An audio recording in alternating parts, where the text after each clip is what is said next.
Within Chapter 7, we will look at transparency laws that impact governmental agencies, the legalities associated with the use of various types of technology, and principles of intellectual property law as they apply to fire departments and EMS agencies.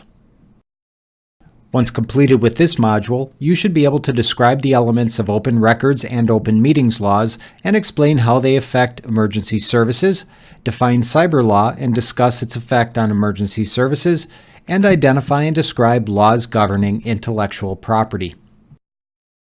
The scenario provided in the textbook at the start of this chapter involves the use of digital photography and social networking. While functioning at the scene of a motor vehicle accident, one of your agency's paramedics took a picture of the accident scene and posted it on a social networking site. Anyone looking at the picture could make out the vehicle, its license plate, and the face of a teenage female in the car. The paramedic also included the comment, "This is what happens when you let little girls take daddy's car out for a drive," with the photo. Unfortunately for that female patient, the posting was shared by the paramedic's son and quickly spread throughout the patient's high school. The girl's parents have filed a complaint with your agency about this posting. This scenario obviously raises quite a few questions for the EMS agency or fire department. Can the paramedic be ordered by his or her employer to remove the posting from a privately owned social networking account? Does the posting of the picture constitute a HIPAA violation, and if so, what liability does the agency have given that the photo was posted by an employee on his or her privately held account as opposed to being posted right on the fire department's or EMS agency's website? Apparently, there were also other factors involved in the accident, and the police have now requested a copy of the paramedic's photograph as evidence related to the collision. Is the paramedic required to provide law enforcement with a copy of the picture? Can law enforcement request production of the device on which the paramedic took the picture? The family is also alleging that the paramedic's comment was defamatory. If a lawsuit is filed, are there any potential defenses that the fire department or EMS agency can use to alleviate its own liability? As we will discuss later within this presentation, EMS agencies and fire departments are strongly encouraged to have social networking and digital media policies in place. What elements should be included in such a policy? We will discuss that, along with other subjects, in further detail within this presentation. Unfortunately, scenarios like the one just discussed are becoming all too common as personal communication and internet-accessible devices, smartphones in particular, are now ubiquitous within our society, and employees routinely carry their personal devices on them while at work. Invariably, the proliferation and pervasiveness of social networking websites and apps, along with the easy portability of smartphones, makes it easy for a firefighter or EMS provider to take and share video and images along with their own personal thoughts with numerous other people instantaneously. Fire departments and EMS agencies must be ready to meet the challenges associated with this type of technology with legally sound and enforceable policies and procedures that account for the rights of everyone involved. This chapter will also look at intellectual property considerations for fire departments and EMS agencies. Two major areas to be explored in this topic include the vested interest fire departments and EMS agencies have in controlling their brands, which would include their proprietary logos and other identifiers, along with the need to ensure their use of third-party resources comply with the intellectual property rights of those third parties. We will also explore open meetings and open records laws and their application to fire departments and EMS agencies. If you have learned anything through these presentations thus far, you should realize that every state has its own laws on a variety of topics and that these laws can vary considerably from state to state. Despite these variations, many states tend to have the same kind of laws or laws that relate to specific topics, even if the details of those laws are not always the same. One such area is that of open meetings and open records.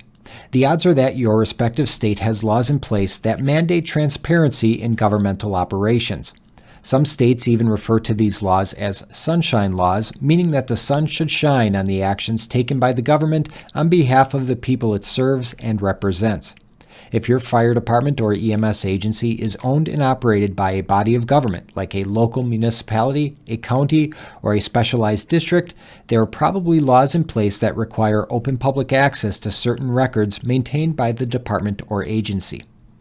Aside from open access to records, many states also require open public access to certain governmental body meetings.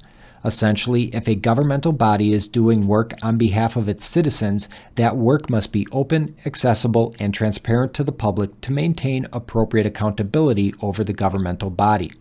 Generally speaking, Americans do not like it when the government does things in secret with their tax dollars. Providing and maintaining open access to governmental records and meetings is one way we help ensure the public is well informed, which aids the citizens in deciding how to vote in various elections related to the governmental body. Of these two related yet different governmental transparency provisions, we will discuss open meetings requirements first. Generally speaking, when a governmental body convenes its members for the purposes of exercising the responsibilities, authority, power, or duties delegated to or vested in that body, the meeting must usually be made accessible to the public. If a citizen wants to attend and listen in, the law commonly affords the citizen that right in many instances. To help perpetuate the goal of an open meetings law, many such laws require advance notice of the meeting to be published by an acceptable means that provides notice of the meeting and the topics to be discussed to the public. Such means may include a notice in a newspaper, on the governmental body's website, or maybe even a special bulletin board in a public place or building where it is likely to be viewed by the general public.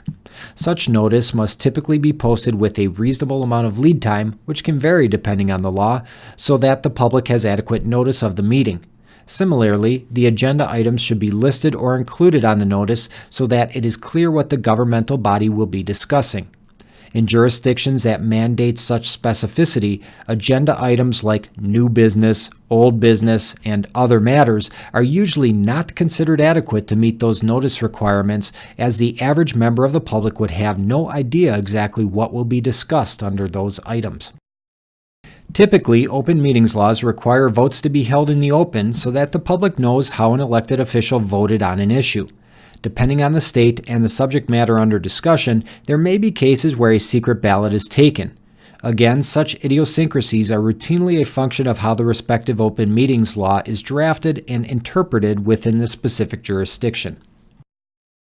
While we want our governmental officials and elected representatives to be open and transparent, there are times when a governmental body must discuss matters that are of a private or privileged nature.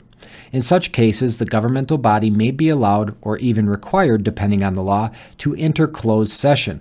If a governmental body meets in a legitimate closed session, the members of the public do not have any right to attend and are excluded from access to those proceedings. One interesting facet of open meetings laws is the growing concern of developing a walking quorum that undermines open meetings and transparency requirements. In today's information age, it is very easy for members of a governmental body to communicate via email, instant messaging, text messages, social networking sites, private online forums, and so on. Outside of these formal communications options, some of these members may also know and see each other at social and other gatherings. Within such communications and interactions, it is important for the members to refrain from having conversations pertinent to the business of the governmental body on which they serve. Such an occurrence would give rise to what is known as a walking quorum, in which these discussions are held and subsequent decisions are made in an informal setting outside of a formal open meeting. When that happens, the public is denied the opportunity to hear the conversation through a formal open meeting forum because it is occurring electronically or informally. While official action may still take place at a formal open meeting, the problem is that the discussion, decisions, and rationale for those decisions are occurring outside the open meeting, which excludes the public from the opportunity to understand why their elected officials or governmental representatives are voting the way they are. As far as open meetings are concerned, just because they are open to the public does not mean the members of the public in attendance have the right to participate in or speak at the meeting. While laws can vary, it is not unusual for individual governmental bodies to have their own rules as to what type of public participation is permitted. Common rules could include a time limit as to how long an individual person can speak, or that the governmental body will not answer questions from the public. So, with open meetings laws in place, one may wonder just what happens if the law is broken. After all, who in the government is going to punish the government for not following its own laws or rules? While the enforcement mechanism for an open meetings law can vary from state to state, the states typically take their open meetings laws very seriously, and if a violation occurs, there are some circumstances where the individual members of the governmental body may actually be subject to a fine or other sanction. Also, if a decision was made by the governmental body in violation of an open meetings law, there is the possibility of that action being voided by a court. Similar to open meetings laws are open records laws, which again recognize that the public has a right to know what its government and elected officials are doing. As opposed to dealing with meetings held by governmental bodies, open records laws commonly cover governmental work products, factual findings, publications, and other documents and records. While having an open records law sounds simple on the surface, it is not uncommon for governmental entities to have the ability to define the process or procedure for making such a request. Often, such requests must be made in writing or must be submitted on a specific form. As digital as society seems nowadays, there is no guarantee that a specific record is available electronically from a particular governmental entity, and it may be necessary to make requests in person. Similar to a closed meeting session, open records laws commonly recognize that some records should be reasonably shielded from public discovery. In some jurisdictions, such records may be released by the governmental entity only after sensitive information is redacted from the document by the entity. One such example would be when a local media outlet requests a run report from an EMS agency. Depending on the applicable law in the jurisdiction, such a record may have to be released if the EMS agency is a governmental entity, although it is not uncommon as well for the law to recognize the need to redact the patient's protected health information from the run report before it is released. Even if information does not need to be redacted from a specifically requested record, the governmental entity may still wind up investing considerable time in producing the record. Other costs can also be routine, such as making photocopies and paying for postage if the documents are to be mailed. Given such considerations, open records laws usually allow governmental entities a reasonable period of time to produce the requested records, and a reasonable fee may typically be charged to recover the costs associated with the production of the documents. As with open meetings laws, states commonly take their open records laws seriously and may impose penalties against governmental entities, and possibly even the individual responsible, if a violation of the open records law occurs. A court may force the governmental entity to produce the requested records if the entity previously refused a valid request, and fines may also be a possibility depending on the jurisdiction. As far as governmental records are concerned, just think about the sheer volume of documents that are produced, received, and maintained by a typical fire department or EMS agency through the course of conducting routine business activities. NIFRS reports, patient care reports, financial documents, employee records, and other documents and records are all commonplace. For governmental entities that record video and audio, such as video footage from an ambulance or fire truck dash cam, that video could be another type of record maintained by the agency. Depending on the specific jurisdiction, there may be laws or guidelines in place that define how long certain records must be maintained by the agency. Another facet of maintaining, or more specifically, creating or producing documents and records, is that many states stipulate that documents and other works produced by governmental bodies and entities are considered to be in the public domain. Essentially, the public paid for these documents through their tax dollars and, as a result, have a right to them. In such cases, the public is free to obtain and use these documents without having to worry about copyright law, which we will be discussing later in this module. With that being said, there are some states that do not have such an expectation, and they do enforce their copyrights on documents and records produced by the state. As with many of the legal topics we are discussing, things can vary widely given the state in which the circumstances arise. Also, just because a governmental entity obtains, purchases, or otherwise acquires a document or other resource does not mean that item is now public domain. The original author's copyright is not negated simply because the work is now in the possession of a governmental entity. As far as governmental records are concerned, the Freedom of Information Act is the federal law that governs open records at the federal level. The law specifically addresses federal agency records and provides a mechanism for the public to solicit information from the government. The Freedom of Information Act does not apply to state agencies, which are typically covered by their own state open records laws. There are also limits as to what documents or records are available for public access, as national security information, trade secrets, and certain law enforcement records, for example, are exempt from disclosure. At this point in the presentation, we'll shift from governmental transparency requirements and begin focusing on Cyberlaw, which is an area of law that deals specifically with electronic technology. The challenge with Cyberlaw is that technology advances so quickly nowadays that the law often struggles to keep up. As an example, the original smartphone, the first generation iPhone, debuted in 2007, yet it was not until the 2014 case of Riley v. California that the United States Supreme Court finally recognized the privacy rights that many have argued for years should apply to personal devices of that nature. In brief, the case established the need for law enforcement to obtain a search warrant before they can search someone's smartphone for information. Some areas of law, such as copyright, are updated or addressed routinely as large and wealthy media companies invest money in lobbying efforts to shift the legal landscape related to their work product. Technology, on the other hand, is often misunderstood by lawmakers, and different stakeholders often have very diverse and sometimes mutually exclusive perspectives. That, in conjunction with how quickly technology evolves, means many of our laws governing our use of technology are either inadequate or outdated. As a result, much of the law related to technology is based upon case law and court decisions, which makes the legal landscape even more volatile with regard to this topic. Just keep that in mind as we proceed through this topic, as all it takes is one court to have a different interpretation of how technology fits into current laws for things to change.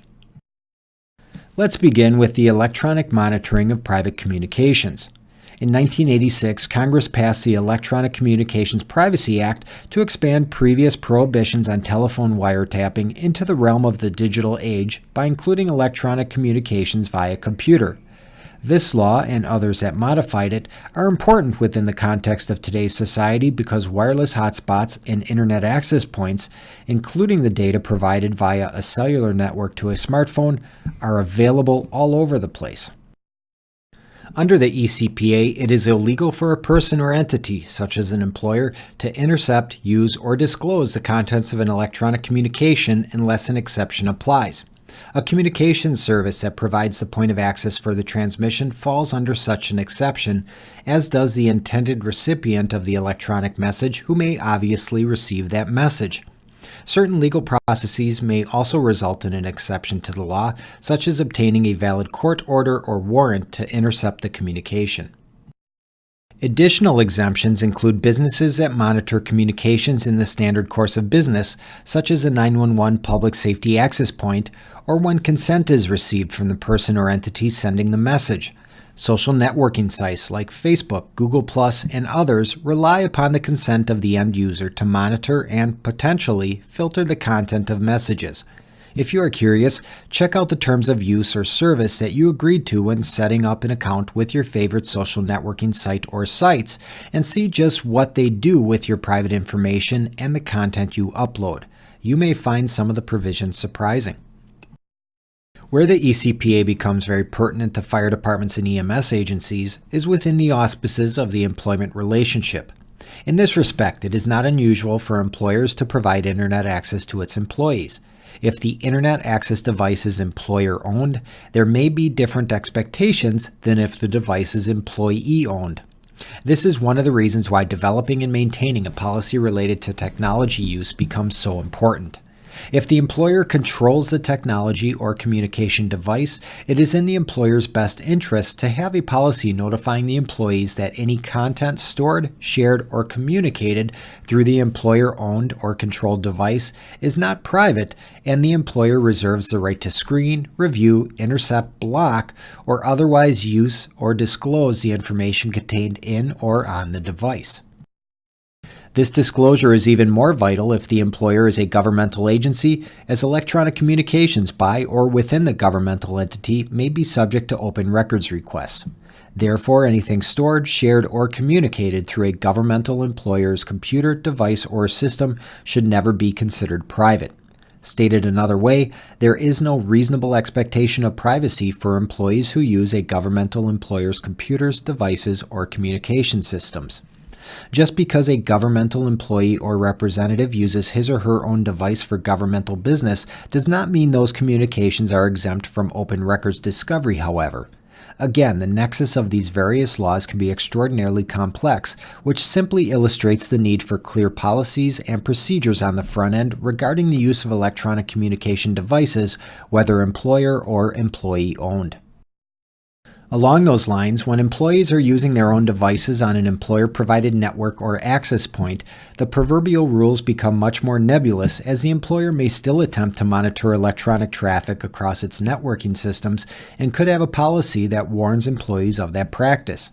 On the other end of the spectrum, if the employee is accessing the internet and communicating electronically without using his or her employer's network or resources, then the employer arguably has no right to intercept, use, or disclose those communications under the ECPA in most circumstances. Again, that does not necessarily mean such communications are exempt from open records requests if the employer is a governmental agency, however. Also, if an employee is using his or her own computer or device at work, just because the employee is at work does not mean the employee gives up his or her privacy rights in the contents stored on that computer, phone, or device. Therefore, even if the employee is using the employer's network connection or internet access point, that does not automatically mean the employer is entitled to intrusively sift through the employee's computer or device.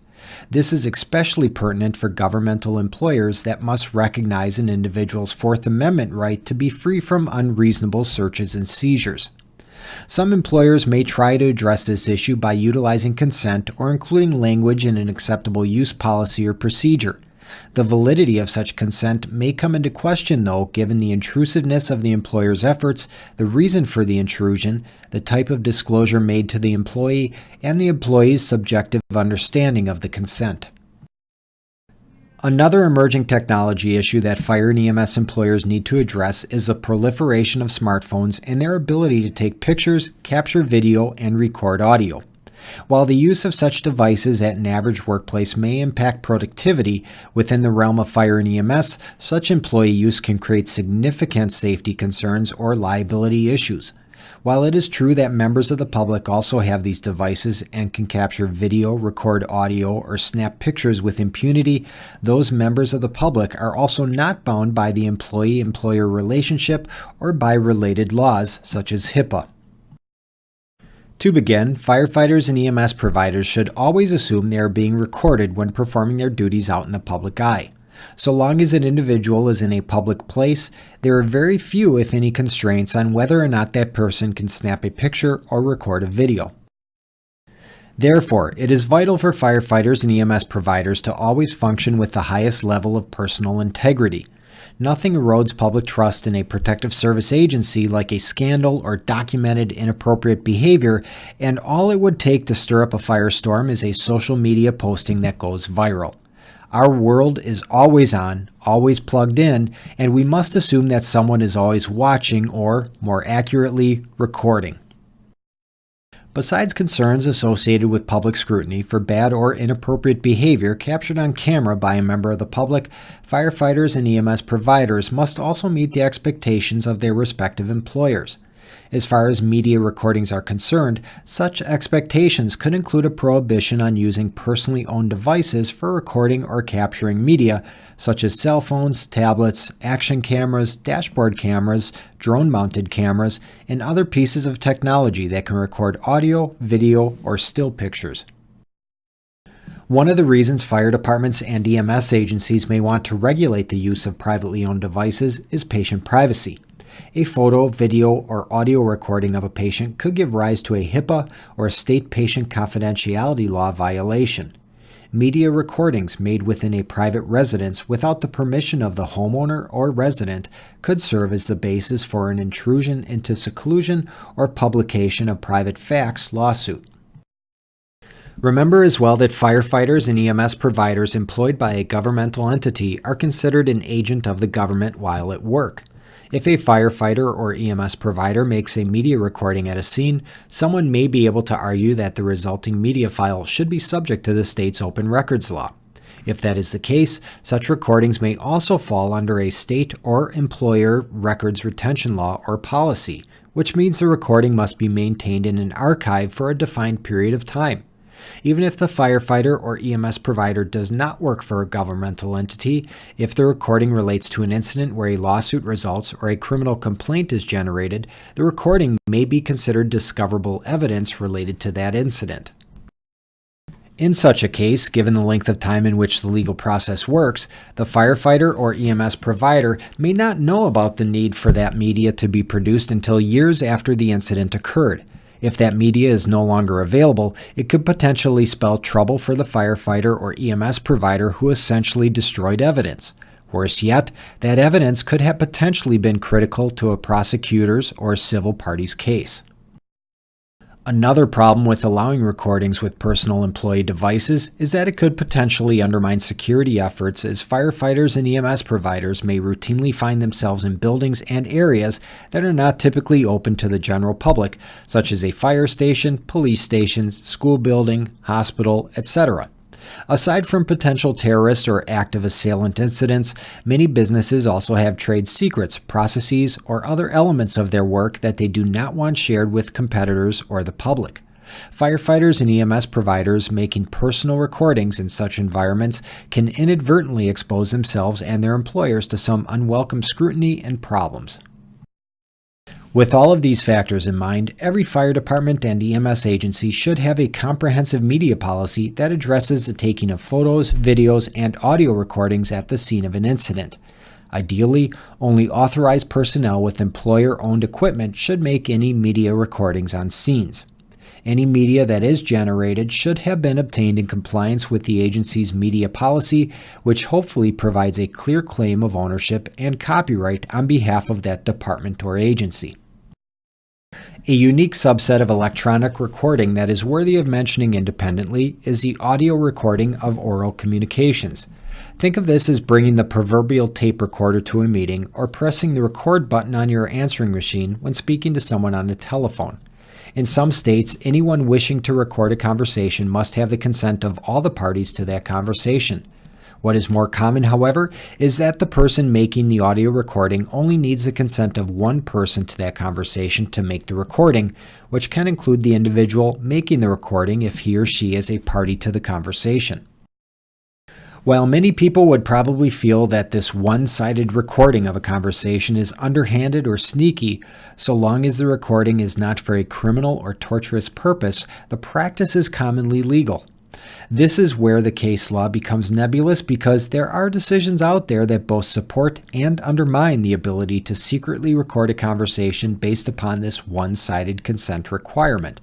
While it is probably easier said than done, the safest practice in oral communications is to not say anything that you would not want recorded and published for the world to hear.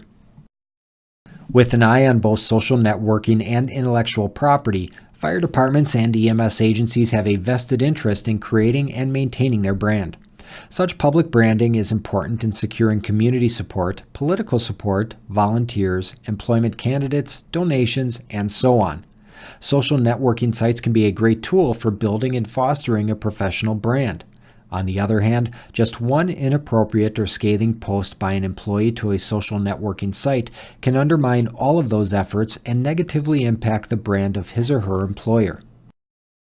Even if the firefighters or EMS provider's posting has nothing to do with his or her employer, if people are aware of the relationship, the individual's actions will often be associated with the fire department or EMS agency. With this reality in mind, it is a good idea for every public safety organization to have a policy on the use of social networking and other internet-based communication tools like wikis and blogs. When developing such a policy, it is important to remember that the employee does have certain First Amendment rights that are protected by the Constitution, especially if the employer is a governmental entity. Not all speech is protected speech, however, and even a public employee surrenders some freedom by virtue of being employed and needing to follow appropriate work rules, policies, and procedures. Simply stated, if an employee's speech, whether on a social networking site or a completely different forum, is disruptive to the employer's operations, the speech is probably not protected. We are now also beginning to see social networking come into play in the hiring process to screen candidates for employment. There are stories out there of employers who will ask candidates to log into their social networking accounts at the job interview so the employer can peruse his or her postings. Many consider such activities to be an intrusion, and some states have actually passed laws to make it illegal to review social networking sites or, more commonly, require an applicant to provide his or her username and password to such a site as part of the hiring process. Ironically enough, there are also social and professional networking sites such as LinkedIn that are designed specifically for making business connections. The fine differentiation between both examples may obviously be one of consent. By posting to LinkedIn and reaching out to potential employers through that forum, I am obviously volunteering the information and, thus, am providing my consent for the employer to use the information I provided. The other example is one in which the employer is forcing the candidate to share or disclose information that is not so meticulously culled for presentation to a potential employer. As always, if you are an employer, it is important to be familiar with the laws in your state and what they have to say about using social networking sites within the hiring process. The last major topic we want to discuss in this chapter is intellectual property, which are products of or works produced or created by the human intellect. The two facets of intellectual property that we will explore as it relates to fire and EMS is the generation of intellectual property and ways to protect it, such as a fire department or EMS agency's logo, as well as the permitted uses of another party's intellectual property by an individual or entity, such as a fire department purchasing a video or book to use in training evolutions. There are also different types of intellectual property recognized by law. The first we will discuss are trademarks. A trademark is any word, name, symbol, device, or combination thereof used to identify and distinguish goods from those manufactured or sold by others. Trademarks can also be used to indicate the source of the goods. There are other marks like service marks, certification marks, and collective marks that are related to trademarks. If you are interested in the distinctions between those various marks, the textbook does define them on page 226. Essentially, companies use these various types of marks to differentiate themselves from others, especially those that offer similar products and services. These marks become part of the entity's personal or business brand, making its goods or services readily identifiable in commerce. Think about the Nike swoosh, the McDonald's golden arches, or the big swooping cursive D that often represents the Disney Corporation. These are all examples of trademarks meant to identify the company's unique products and services. To qualify as a trademark, the name, symbol, device, or combination thereof must be distinctive and must be able to identify the source of a particular good or service. Marks that are arbitrary or fanciful that have no logical relationship to the underlying product are considered inherently distinctive and have a high degree of protection under the law. Think of the Olympic rings as an example. 5 colored rings organized in a unique pattern. If not for the fact that the mark has existed for so long and is associated with the Olympic Games, one would not draw an automatic correlation to or infer a logical relationship between the mark and the Olympic Games. That is an example of a very successful arbitrary or fanciful mark. Suggestive marks are also afforded relatively high protection by the courts. Pizza Hut is a good example, as the name itself suggests the underlying good or product, pizza. If a mark directly describes a characteristic or quality of the underlying product, such as its color, odor, function, dimensions, or ingredients, it is considered a descriptive mark. Descriptive marks must acquire a secondary meaning within the market to be afforded legal protection. Sharp, referring to a brand of televisions, would qualify as a descriptive mark. Calling something sharp in and of itself is not unique or worthy of trademark protection. As the name Sharp has acquired secondary meaning within the market, however, it qualifies as a trademark. Generic marks describe a general category of products to which a specific product belongs. Such generic marks are not entitled to protection under trademark law. Calling something soda, for example, would not be afforded trademark protection because the word soda, in and of itself, is generic that describes a general category of products. Ultimately, the benefit of having a trademark is that it gives you, as the owner of that trademark, the exclusive right to use the mark in identifying your goods or services. If your trademark is used without permission, you then have legal rights that can be enforced through the courts. Before such a lawsuit can be filed, however, the plaintiff must have secured its rights to the trademark. At the most basic level, anyone can add the trademark or service mark designation to a mark for the purposes of claiming rights to that work. Enforcement of such marks through the use of a trademark or service mark designation are commonly heard in state courts, assuming the state has laws related to such designations. To really ensure protection of a mark, the owner is best off registering the mark with the United States Patent and Trademark Office. By having a work registered with the Patent and Trademark Office, the owner has more significant protection of its mark in federal court. This registration puts others on notice of the ownership of the mark, while also creating a presumption of ownership of the mark and the exclusive right to use the mark nationwide on or in connection with the goods or services listed in the registration.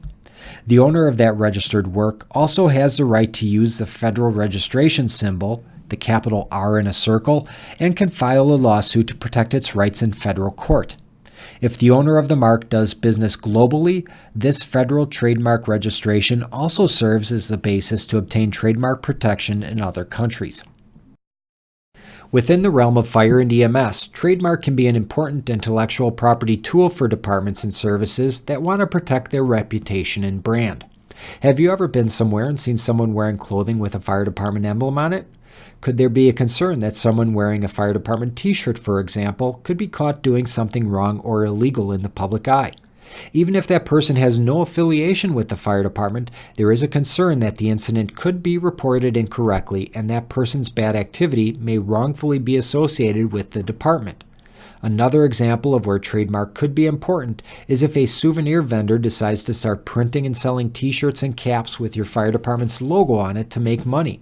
If your logo is properly trademarked, your agency may be able to stop the vendor from producing and selling those apparel items. The second type of intellectual property we want to explore is that of copyright. Copyright is designed to protect original works of authorship from unauthorized use. This would include literary, musical, dramatic, pictorial, graphic, sculptural, choreographic, audiovisual, and architectural works. Believe it or not, copyright is actually very easy to claim, as a copyrighted work is created as soon as any original work of authorship is created in any tangible form, which can include formats that have not even been developed yet, from which it can be perceived, reproduced, or communicated either directly or with the aid of a machine or device. This is as simple as writing a note on a sheet of paper to your kids or significant other. As soon as that note is written down on that piece of paper, you, as the author, own a copyright in that work. Does your 911 dispatch center record radio traffic? As soon as that radio traffic is recorded onto a tangible medium, whether that be an audio tape or some type of digital storage, the dispatch center owns the copyright to that recording. As a copyright holder, you have the exclusive right to reproduce the work, prepare a derivative work based upon the copyrighted work, distribute copies of the work, and publicly display, perform, or transmit the work. If anyone else tries to do the same thing, the copyright holder has the legal ability to restrict that infringing use.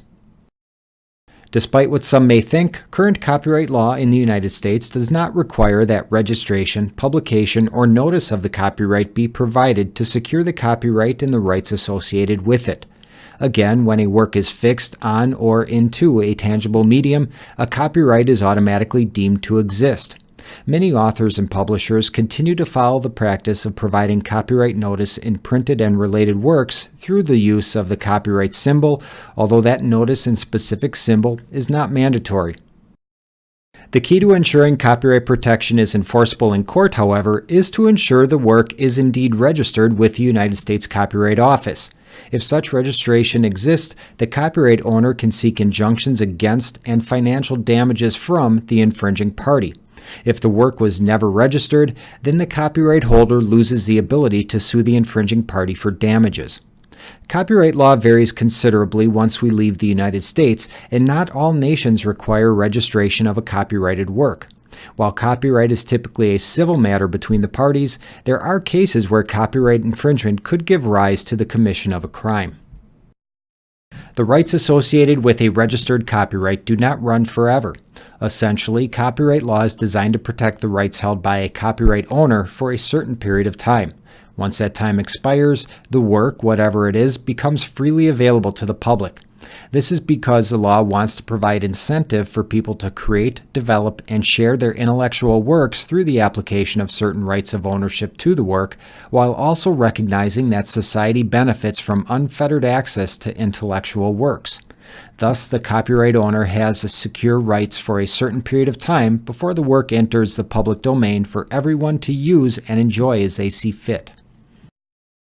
As copyright law has been updated over the years, the duration of time a copyrighted work is afforded protection depends on when the work was created. For a work created on or after January 1, 1978, the work is protected for the life of the author plus 70 years. If the work was produced for hire, the term is 95 years from when the work was published or 120 years from the creation of an unpublished work, whichever is shorter.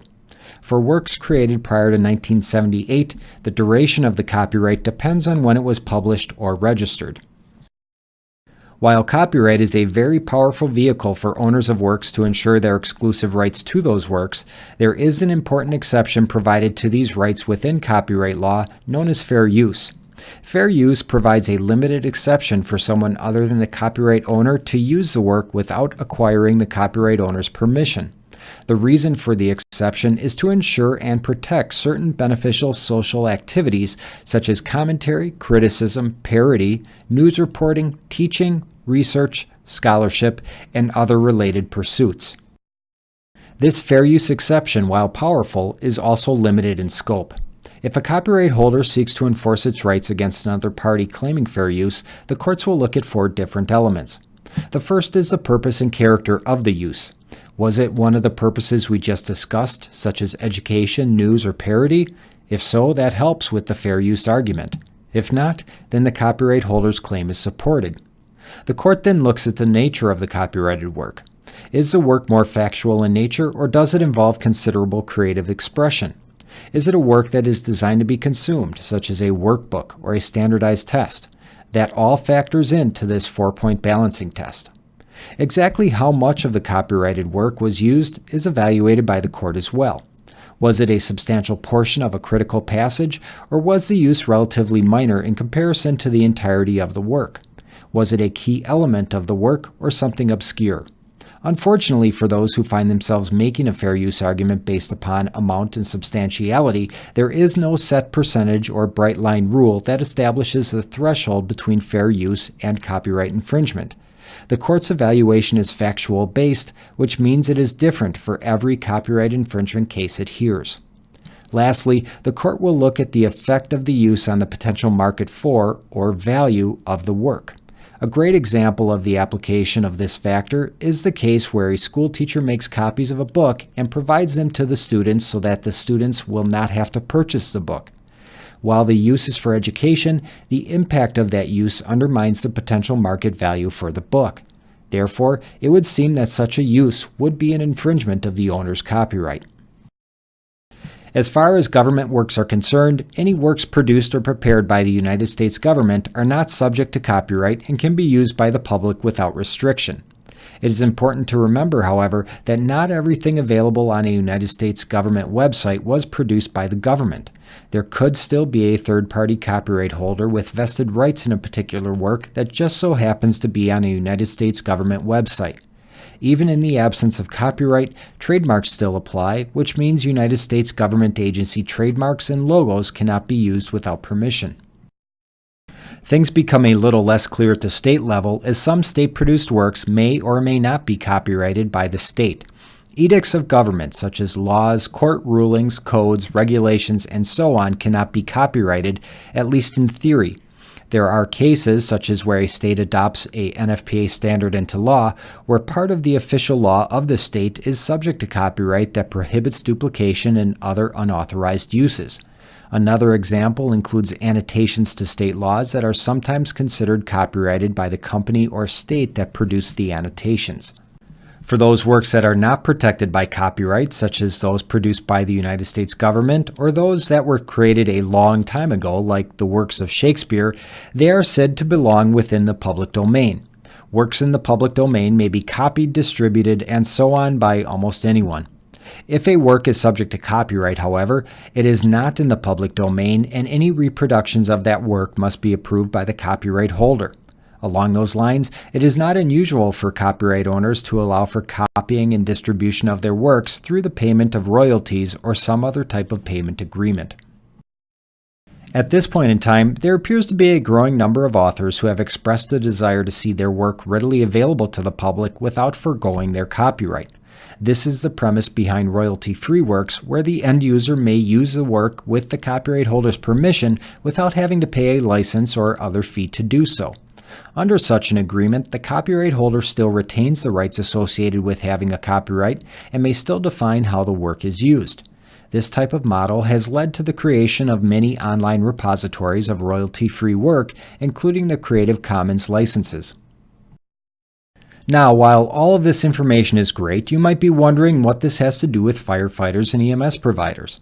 To begin, if a fire department or EMS agency produces a work on or into a fixed tangible medium, a copyright in that work is automatically created. Creating a standard operating procedure or an EMS protocol, for example, would be copyrighted once it was created.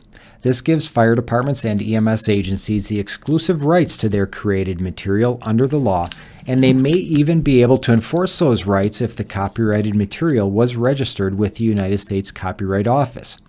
If a fire department or EMS agency produces materials through the use of third-party resources, however, that unauthorized use of the third party's resource could be an infringing use. Have you ever seen a fire department produce a recruitment video with a song playing in the background? If the department did not acquire the rights to use that song, copyright infringement may have occurred. When developing materials for public education, public relations, or advertising, fire departments or EMS agencies may want to make sure any pictures, video, or music they use are indeed their own, or that they have the permission of the original work's copyright holder for that use. Another area where infringement may occur is in routine training opportunities where a department buys one expensive textbook and then makes copies of the important stuff to share with personnel, or where a department purchases one commercial training video and then makes copies to distribute out to the department's separate firehouses. Such uses would typically infringe upon the exclusive rights of the copyright holder. Therefore, being aware of copyright rights and limitations is important to not only protect your own rights, but to also steer clear of potential legal complications and liability for breaching the rights of others. If you find this topic interesting and want to learn more, the United States Copyright Office makes a lot of additional information available through published circulars and its website. The last type of intellectual property we will look at are patents. A patent is an exclusive property right for an inventor that excludes others from making, using, offering for sale, or selling that person's invention. There are actually different types of patents that are available through the United States Patent and Trademark Office. These include utility patents, which cover the invention of a new and useful process, machine, manufacture, composition of matter, or a new and useful improvement thereof. Design patents related to the visual ornamental characteristics embodied in or applied to an article of manufacture, and plant patents that relate to the invention or discovery of a new and distinct variety of plant. To be eligible for patent protection, the invention must be novel, non-obvious, adequately described, and claimed by the inventor in clear and definite terms. Design patents are valid for a period of 14 years, whereas utility and plant patents have a 20-year term. We included patents within our discussion here because it is the third major type of intellectual property governed by law within the United States. As fire departments and EMS agencies are not notorious for creating or inventing products or processes, we did not delve very deeply into the law of patents. Obtaining a patent on an invention can be a time-consuming, complicated, and expensive process. If a fire department or EMS agency ever suspected it had created something that may benefit from patent protection, the agency should consult with an intellectual property attorney familiar with patent law. Considering our discussion about cyber law, copyrights, and trademarks, an emerging aspect of intellectual property that arose in the 1990s that bears mentioning here is that of Internet domain names. Back in the early days of the Internet, a person could buy the rights to various web addresses like Ford.com, Disney.com, Apple.com, and so on. In what amounted to extortion in many cases, the new owners of those domain names would then attempt to sell their right to those domain names to companies that arguably had a trademark and professional interest in that domain name. To combat this practice, the Anti-Cyber-Squatting Consumer Protection Act of 1999 expanded United States trademark law to recognize domain names as important marks for their owners. While a new generation of web users thinks nothing about typing Pepsi.com into a web browser and rightfully seeing information related to PepsiCo and their products, such was not always the case in those wild initial days of the Internet. One important thing to recognize is that this is obviously a United States law, yet the Internet is a global phenomenon. Unfortunately, enforcement of the ACPA provisions outside of the United States can be problematic, and we will occasionally see news stories about overseas entities that register a domain name based upon what they think may be an emerging market, such as domains that start with the letter I followed by virtually anything technology related, given the success of Apple's iPhone, iPad, iOS, and iCloud branding. In such cases, it is not unusual for the business entity to seek resolution with the Internet Corporation for assigned names and numbers under their Uniform Domain Name Dispute Resolution policy. As far as a fire department or EMS agency is concerned, if someone already owns the right to XYZ Fire Department or AmbulanceService.com and that ownership does not appear to be legitimate, the entity holding a valid trademark for that name may be able to make a case under the ACPA or the UDRP to have that domain name reassigned. To summarize this chapter, we move through a lot of information very quickly, beginning with open meetings laws that allow the public to attend meetings convened by a governmental body for the purposes of exercising the responsibilities, authority, power, or duties delegated to or vested in the body. These laws typically also recognize the need to exclude the public from participation through a closed session meeting when the subject matter relates to topics that must be kept private as permitted by law. We looked at open records laws, which recognize that the public has a right to know what its government and elected officials are doing. Documents and other original works produced by governmental bodies and entities are commonly considered to be within the public domain and are subject to the provisions of open records laws. At the federal level, the Freedom of Information Act provides the same type of accountability at the federal level that exists with open records laws at the state level. We also looked at some of the laws that deal specifically with electronic technology. The Electronic Communications Privacy Act expanded previous prohibitions on telephone wiretapping to include electronic communications via computer. We discussed some of the steps employers can take to protect themselves against employee ECPA or other claims related to the use of electronic devices, as well as the need for fire departments and EMS agencies to have a comprehensive media policy that includes the use of handheld electronic devices. Lastly, this chapter explored intellectual property and different categories of intellectual property. Many entities use various types of trademarks to differentiate themselves from others. Holding a trademark gives the owner exclusive right to use the mark in identifying its goods or services. A fire department or EMS agency logo could potentially be trademarked, which would help the entity in maintaining its professional brand. Copyright is designed to protect original works of authorship from unauthorized use, which includes both the works created by a fire department or EMS agency, along with those third-party works the fire department or EMS agency may acquire or use. For those who invent something, the law of patents is available to protect the inventor's exclusive property right to his, her, or its invention. In the next chapter, our exploration of the law as it applies to fire departments and EMS agencies will include civil rights as encompassed within principles of employment law.